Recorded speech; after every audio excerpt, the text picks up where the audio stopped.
What do you mean my account is overdrawn? That's impossible, I said, staring at my phone in mock surprise as Brandon's sister ranted about the rent money he'd promised her. He did what? When? I kept my voice steady, letting her believe I was just learning about my husband's betrayal. My name is Isla Thompson, and my husband Brandon just became one of the biggest mistakes of my life. But not in the way he thinks. That Sunday morning when I woke up to an empty bed and a cruel note on the fridge felt like a slap in the face, even though I'd been expecting it.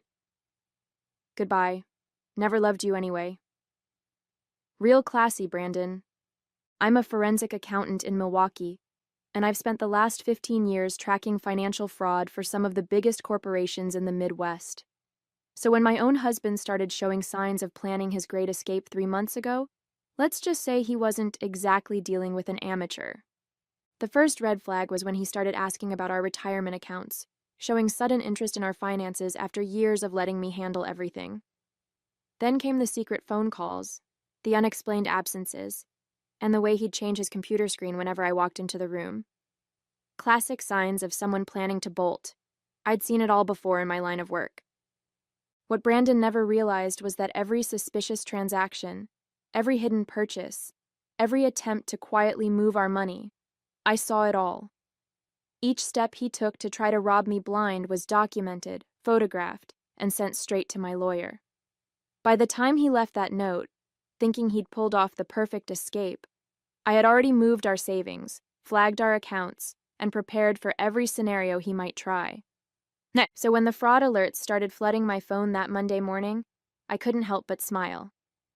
Brandon thought he was 10 steps ahead, but he had no idea he was walking straight into a trap of his own making. The phone kept buzzing with notifications, declined transactions, failed withdrawal attempts, frozen accounts. Each one was like music to my ears. My hand brushed against the folder marked "Just in Case" sitting on my desk, filled with months of evidence that would destroy not just his escape plan, but his entire future. As I listened to his sister's desperate voice on the phone, I almost felt sorry for him. Almost. You might think I was devastated, finding out my husband of 8 years never really loved me. But here's the thing about being a forensic accountant. You learn to see patterns. People think they're clever when they're hiding things, but money leaves a trail. Always. And Brandon? He left breadcrumbs everywhere.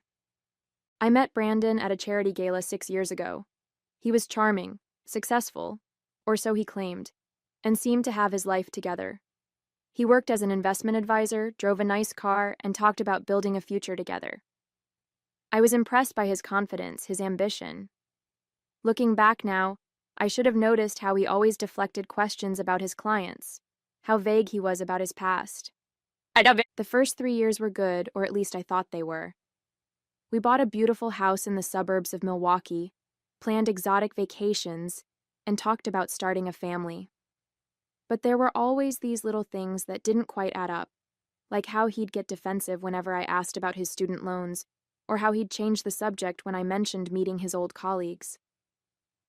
"You don't trust me?" he'd say, turning it around on me. "Why do you need to know everything? Don't you think I can handle my own finances?" Classic manipulation. I'd seen it countless times in my work, people using emotional leverage to avoid financial transparency. But I let it slide because I wanted to believe in us, in him. That was my first mistake. Then came the signs I couldn't ignore. Last Christmas, he insisted on separate accounts for our holiday spending. "It'll be more romantic if we surprise each other," he said. But I noticed the credit card statements he thought he'd hidden, showing purchases at high-end jewelry stores, jewelry I never received. The weekend business trips that didn't match any conferences I could find. The mysterious calls from numbers that always went straight to voicemail when I was around. Most wives might have confronted their husbands immediately, but I'm not most wives. Instead, I started pulling bank statements, tracking transactions, and building a case. Every time he thought he was covering his tracks, he was actually giving me more evidence. I watched as he slowly tried to drain our accounts, thinking I was oblivious to it all.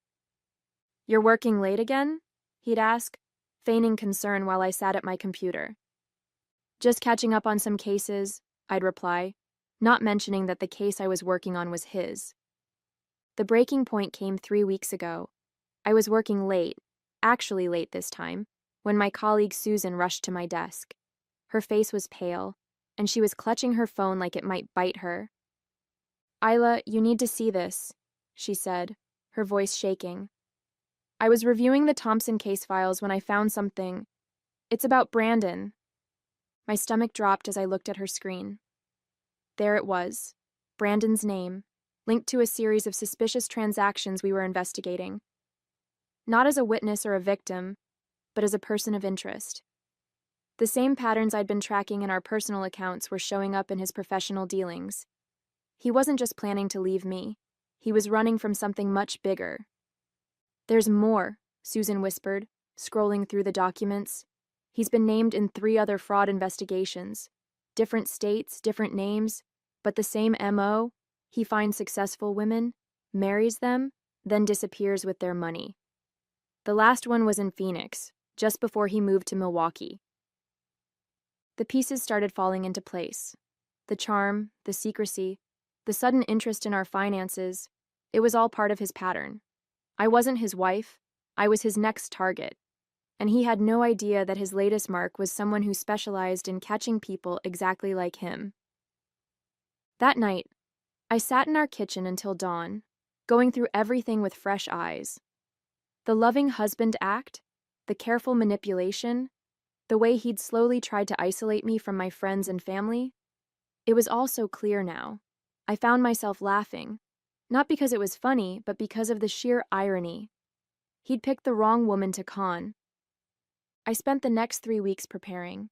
Every morning, I'd kiss him goodbye like nothing was wrong. Every night, I'd listen to his lies about work while documenting every suspicious transaction. I moved our savings, contacted the FBI's Financial Crimes Unit, and gathered evidence that would not only protect me, but help his previous victims. "You seem different lately," he said one night, studying my face. "Is everything okay?" I smiled, thinking about the trap I'd set, about how his own arrogance would be his downfall. "Just tired from work," I replied. "You know how it gets this time of year." He nodded sympathetically, probably thinking I was working hard to earn more money for him to steal. If he'd paid more attention, he might have noticed the gleam in my eye, the one that said I knew exactly what he was planning. But con men like Brandon never think they'll be the ones getting conned. And that's the thing about people who make a living betraying others. They never expect to be the ones getting played. The morning after Brandon disappeared, his plan started unfolding exactly as he'd expected. The first call came from our bank. Unusual activity, multiple withdrawal attempts, credit cards maxed out. The second was from his sister Kelly, hysterical about the money he'd borrowed. The third was from a woman named Rachel Clark in Phoenix, asking if I knew where her husband was. Her husband. The words hit me like a bucket of ice water. "I'm sorry, what did you say?" I gripped my phone tighter, sitting down at my kitchen table. "Brandon Murphy. He's still legally my husband," Rachel explained, her voice tight with anger. "He disappeared with my savings 3 years ago. I've been tracking him ever since." I smiled despite myself. "Actually, here he went by Brandon Thompson. And you're not going to believe this, but I've been expecting your call." Over the next hour, Rachel and I compared notes. Same charming smile, same investment advisor story, same pattern of slowly draining accounts before disappearing. But this time, there was one crucial difference. Me. "I've gathered enough evidence to bring him down," I told her, "but I need your help to catch him." That's when my phone buzzed with a text from Brandon. "I'm sorry, can we talk? Just one last time?" Perfect. He was following the pattern I discovered in Rachel's case, reaching out after the initial disappearance, trying to manipulate his way into one last chance to access any remaining funds. I showed the text to my lawyer, who was already preparing our counterattack. "Let's set the trap," she said, her eyes gleaming. I agreed to meet Brandon at a coffee shop downtown. When I arrived, he was already there, looking appropriately remorseful. His eyes were red, his clothes slightly rumpled, the perfect picture of a man who'd made a terrible mistake. "Isla, I'm so sorry," he began, reaching for my hand across the table. "I've been going through some things, dealing with some bad investments. I panicked." I pulled my hand away, playing my part perfectly. "How much trouble are you in, Brandon?" His eyes lit up. Just a flicker, but I caught it. He thought I was falling for it. "About $200,000, but I have a plan to fix everything. I just need access to our emergency fund." I pretended to consider it, watching him squirm. "The emergency fund, right. The one you tried to empty yesterday?" His face fell for just a second before he recovered. "That was a mistake. I wasn't thinking clearly. But if you help me now, I promise—" To what? To disappear again? Or to stick around long enough to drain my accounts like you did to Rachel in Phoenix? The color drained from his face. For the first time since I'd known him, Brandon Thompson, or Murphy, or whatever his real name was, looked genuinely shocked. "You know, the funny thing is," I continued, sliding a folder across the table, "if you'd done your research, you might have realized that stealing from a forensic accountant wasn't your smartest move." Just then, 2 FBI agents approached our table. I stood up, straightening my jacket. "Oh, and Brandon? You might want to call a lawyer. A good one." As Brandon was being led away by the FBI agents, my phone lit up with a call from Susan. Her timing couldn't have been better. "We've got him," she said, her voice triumphant. "The team just finished analyzing those offshore accounts you flagged. Brandon isn't just running a marriage con. He's been operating a massive Ponzi scheme. We're looking at fraud in the millions." I watched through the coffee shop window as Brandon was placed in a federal vehicle. He looked small now, nothing like the confident man who thought he'd outsmarted me. "How many victims?" I asked, already knowing the answer would be ugly. 23 so far, spanning 5 states. 12 marriages, all to successful women in finance. But here's the kicker. He was planning something bigger. We found evidence of a new investment firm he was setting up. He was going to use your credentials and reputation to lure in high-net-worth clients. I thought about all those late nights when he'd ask about my cases, showing sudden interest in my work. He wasn't being supportive. He was gathering information, planning to exploit my professional reputation for his biggest scam yet. "The irony," I said, "is that if he hadn't gotten greedy, if he'd just stuck to his usual marriage scam, he might have gotten away again, but he just had to go bigger." "That's not even the best part," Susan continued. "Remember that country club membership he insisted on last year? Turns out he was using it to meet his next target, Caroline Mitchell, the hedge fund manager. He was already laying the groundwork for his next disappearing act." I recalled all the Sunday golf games, the late-night networking events. While he was playing the devoted husband at home, he was setting up his next victim. But Caroline Mitchell wasn't just any hedge fund manager. She was one of my closest friends, and she'd been working with me to document Brandon's every move for months. "Let me guess," I said. "Caroline gave you access to all their private conversations?" "Every email, every text, every recorded conversation in the club lounge. He literally handed us a blueprint of his entire operation while trying to seduce her. The guy practically wrote our case for us." I couldn't help but laugh. Brandon had spent months meticulously planning his exit, thinking he was the smartest person in the room. Meanwhile, every person he thought he was manipulating had been working together, building an airtight case against him. "Have you heard from his sister Kelly?" I asked, thinking about her frantic call this morning. "That's another interesting thread," Susan replied. "Turns out she's not his sister at all. She's an accomplice. They've been running this scam together for years. She plays the desperate sister to explain why he needs to borrow money urgently right before he disappears. She's being picked up in Chicago as we speak." I sat back in my chair, taking it all in. The scope of Brandon's deception was breathtaking, but so was his blindness. He'd been so focused on maintaining his lies that he never noticed the trap closing around him. "One more thing," Susan added. "We found his real identity. His name isn't Brandon Thompson or Murphy, it's Brandon Roberts. and he's been wanted for fraud in Canada since 2015. I smiled, thinking about the massive case file waiting on my desk. Well, Brandon Roberts, welcome to your worst nightmare. I was about to head back to the office when my phone buzzed again. This time, it was a text from an unknown number. You think you're clever, but you have no idea what's coming. Check your email. The message was followed by an email containing detailed photos of me with my family, my daily routines, even shots through my home windows. A chill ran down my spine, not from fear, but from anger. Brandon had hired someone to watch me. I forwarded everything to Susan and my lawyer, then made a call to the FBI agent in charge of Brandon's case. Agent Morrison? We've got another player in the game. Already on it, she replied. The photos were sent from an IP address we've been monitoring. James Foster, Brandon's former cellmate from a brief stint in Phoenix. He's been working as Brandon's muscle, threatening victims who get too close to exposing the scheme. I thought about Rachel Clark, wondering if this was why she'd waited so long to come forward. Where is he now? That's the thing, we can't locate him, but he's probably... Agent Morrison stopped mid-sentence. Hold on. There's movement on one of Brandon's frozen accounts. Someone's trying to access it from inside your house. My house. Where I'd left my laptop open. I called Rachel immediately. Is everything okay there? We have a situation, she whispered. Kelly's here. She must have had a key.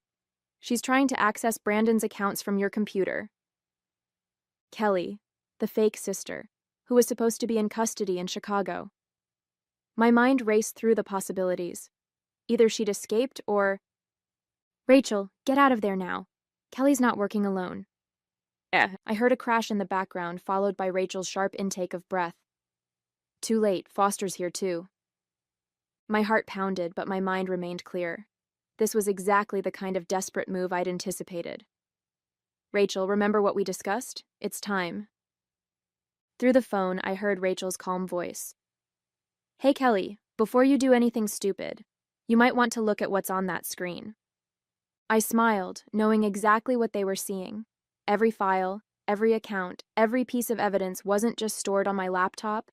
It was being live-streamed to the FBI's servers. Plus, the whole house was under surveillance with agents stationed nearby.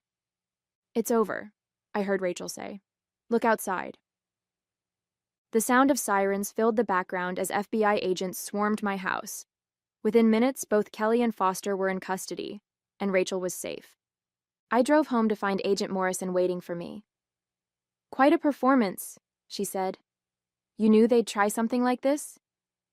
People like Brandon, Kelly, and Foster, they always get desperate at the end. They're so used to being in control that they can't handle losing it. I looked at my house, now a crime scene.